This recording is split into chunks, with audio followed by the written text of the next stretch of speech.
Hi hello नमस्कार. माझ्या चॅनलमध्ये तुमचं अगदी मनापासून स्वागत आहे. तर माझ्या चॅनलचं नाव आहे जयश्री बालाजी पवार.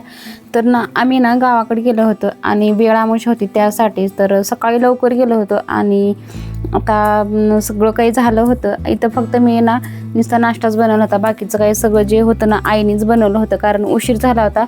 तसं तर आम्ही आदल्या दिवशी जातो, पण यावर्षी जमलं नाही काही कारणामुळे. त्यानंतर इथे सगळ्यांपाशी थोडं थोडं दिलं आणि परत आम्ही सगळेजण मिळून शेतामध्ये गेलो आणि मस्त अशी वेळ आमशाची कोप केली. त्यानंतर पूजा चालू होती आणि जे शेतामध्ये जे देव असतात त्यासाठी निवद नारळ घेतला आणि तिकडं पूजेसाठी गेलो.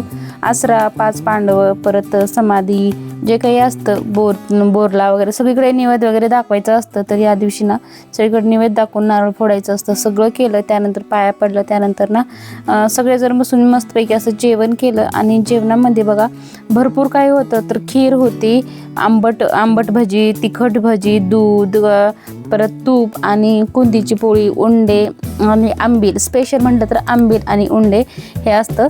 त्यानंतर मस्तपैकी बसून सर्वांनी जेवण केलं. यामध्ये अन्न तेवढे नाही तर, कारण ते अगोदर जेवण केले होते, त्यांच्या गोळ्या चालू आहेत, त्यामुळेच ते अगोदरच केले होते. त्यानंतर इथं आलो आम्ही रामफळीच्या झाडाखाली. तर रामफळं लागले होते पण कच्चे होते, तोडण्यासारखे नव्हते.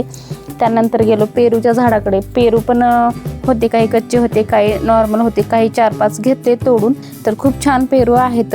त्यानंतर भाजीपाला वगैरे जे काही घ्यायचं होतं तेही घेण्यासाठी गेले. आणि लातूर जिल्ह्यामध्ये खूप जास्त प्रमाणात वेळ अमावस्या सण हा साजरा केला जातो आणि खूप छान सुद्धा वाटतं. त्या निमित्ताने सगळेजण मिळून शेताकडे तरी जातात. त्या निमित्ताने का असणार तर नाही, असं तर कोण जायला सुद्धा भेटलं नसतं आणि कोणी गेलं सुद्धा नसतं. काहीतरी निमित्त असतं, त्या निमित्तानं जाण्यात येतं. हिरवी भाजी म्हणजेच की हरभऱ्याची भाजी थोडीशी घेतली.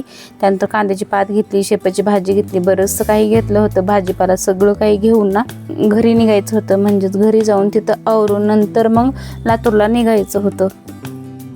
तर लातूरला गेलं सगळं एवढं काही घेतलेलं असतं, पण घरी गेल्यानंतर इतका राडा पडतो की काही सांगूच नका. तर हे सगळं जिथल्या तिथं ठेवायचं, करायचं, सगळं आवरायचं म्हणतो. खूप कंटाळा येतो, पण केल्याशिवाय पर्याय नसतो. तर जे काही कांदे होते उपसून आणलेले ते कट करून ठेवले, पात एकीकडे आणि कांदे एकीकडे केले. तर हे करता करता खूप वेळ जातो आणि आल्या तर मळमळ उलटे असं गाडीमध्ये बसल्यावर प्रवास केल्यास तर अजिबात काही करावं असं वाटत नाही, पण हे केल्याशिवाय पण पर्याय नसतो. तर बरंच काय होतं. तुरीची शेंगा होत्या, हिरवी मिरची होती, मेथीची भाजी होती, शेपाची भाजी होती, कांद्याची पात होती आणि जे काही नारळ फोडले होते ते सुद्धा होते. त्यासाठी म्हटलं की दुसऱ्या दिवशी सुट्टी आहे, त्यामुळे मग इडली डोशासाठी काहीतरी भिजू घालावं, म्हणजे ते मुलंही खातील. मग सगळं काही नीट केलं, जिकडे तिकडे ठेवण्याचा प्रयत्न केला आणि बऱ्यापैकी व्यवस्थित कव्हर झालं होतं आणि सगळं पॅकिंग वगैरे जिथले तर ठेवली. करू नारळ येतं, हे नारळ वगैरे फोडले आणि फोडूनच मग फ्रीजमध्ये ठेवलं, म्हणजे खराब होणार नाहीत. मुलांचं अगोदर करून दिलं होतं. मुलं स्कूलमध्ये गेले होते आणि छोटा थोडा मुलगा होता. इकडं झाडून काढून घेते आणि बाकीचं काही मग भाजी घेते, मेथीची नीट करायची, ते नीट करून नंतर घेते, कारण पण हा खूप राडा पडला होता. त्यामुळे जर म्हटलं की अगोदर स्वच्छ करून घ्यावं, त्यानंतर भाजी नीट करून घ्यावी, म्हणूनच पलीकडे सरकवून ठेवलं आणि स्वच्छ करून घेतलं. तर त्यानंतर दुसऱ्या दिवशी जे भाजी आणलेली होती ते उन्हात घातली, कारण एवढी भाजी काही सरणार नाही, त्यामुळे उन्हामध्ये घातली. कारण ही भाजी वर्षभरासाठी वाळवून चोळून ठेवू शकतो. वर्षभर ही भाजी वापरता येते आणि खूप छान भाजीसुद्धा होते. तुम्ही नक्की ट्राय करू शकता. आणि बरेच जण आपल्या इकडल्या भागातले जे आहेत त्यांना माहितीसुद्धा असेल. त्यानंतर भाजी वाळू घातली आणि कपडे वाळू घातले होते, ते सुद्धा वाळले होते, ते घेऊन आले. त्यानंतर याला भेळ खायची होती म्हणून तो भेळ करत होता. खूप छान भेळ करतो आणि हे काही मी शिकवलं नाही, त्याच्या शाळेमध्ये हे ॲक्टिव्हिटी घेतली होती. 4थीला का 5वीला मराठीमध्ये हा धडा होता. त्यावेळेस मग ती ॲक्टिव्हिटी म्हणून सगळ्यांना बनवायला सांगितले होते. तेव्हापासून हा सतत करतो. तसे पापड भाजतात, तव्यावरती सुद्धा थोडंसं तेल लावायचं आणि छान असे पापडसुद्धा भाजतात. त्यानंतर दुसऱ्या दिवशी शूट होतं, जे की मी मागवल्या होत्या ऑनलाईन साड्या. आणि हे संक्रांत आपली जवळ आली आहे, त्यासाठीच मी इथं ब्लॅक कलरच्या साड्या मागवल्या होत्या, जे की 3 आहेत आणि कशा आल्या ते तुम्हालाही दाखवते. तर चला तर मग दाखवते. तर ही आहे पहिली साडी, जे की 500च्या मध्येच आहेत. हे सर्व साड्या 500च्या मध्ये, 2 साड्या 500च्या मध्ये आहेत आणि एक साडी 600ची आहे. हे आहे 600 रुपये साडी. किंमतमध्ये रेटमध्ये थोडीफार कमी जास्त होतं.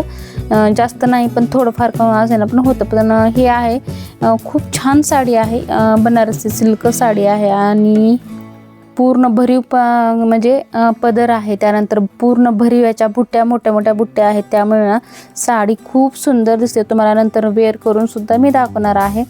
तर बघा तर किती छान साडी आहे. याचा अगोदर व्हिडिओ टाकला होता, पण हा पण आता विचार करते मी की डेली रुटीनमध्येच व्हिडिओ टाकण्याचा प्रयत्न मी करणार आहे. कारण आहे त्यानंतरची ही आहे दुसरी साडी, ब्लॅक कलर आणि सिल्वरमध्ये याची बॉर्डर आहे. तर ही सुद्धा साडी ना खूप सुंदर आहे आणि एकदम चापून चुपून बसते.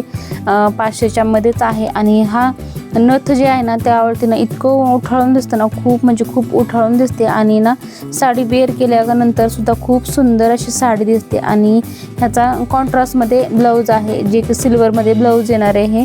तर खूप छान अशी साडी आहे. त्यानंतरचे रेड आणि ब्लॅक कलर कॉम्बिनेशन ह्याचं सुद्धा खूप सुंदर येतं आणि यावरती ना चंद्रकोरच्या बुट्ट्या आहेत आणि कॉन्ट्रास्टमध्ये याचं सुद्धा ब्लाऊज आहे. तर रेड कलरचं यावरती ब्लाऊज आहे, जे की खूप सुंदर दिसतं. तर तुम्हाला आता मी तिन्ही साड्यांना वेअर करून दाखवते. तर खूप सुंदर सुंदर साड्या आहेत. तुम्हाला जर घ्यायचं असेल तर याची लिंक तुम्हाला डिस्क्रिप्शनमध्ये किंवा पोस्टला याची लिंक दिली जाईल किंवा कमेंटमध्ये सुद्धा याची लिंक ना मी पिन करते, तुम्ही नक्कीच तिथून घेऊ शकता. तर ही आहे पहिली साडी, तर याचं कॉम्बिनेशन बघू शकता. त्यानंतरची ही आहे 600 रुपयाची साडी, जी किती सुंदर दिसते आणि एकदम चापून चुपून देखील बसते.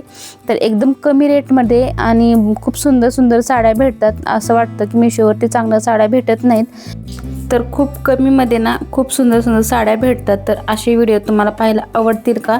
कमेंटमध्ये नक्की सांगा आणि व्हिडिओ आवडला तर लाईक शेअर सबस्क्राईब करायला विसरू नका.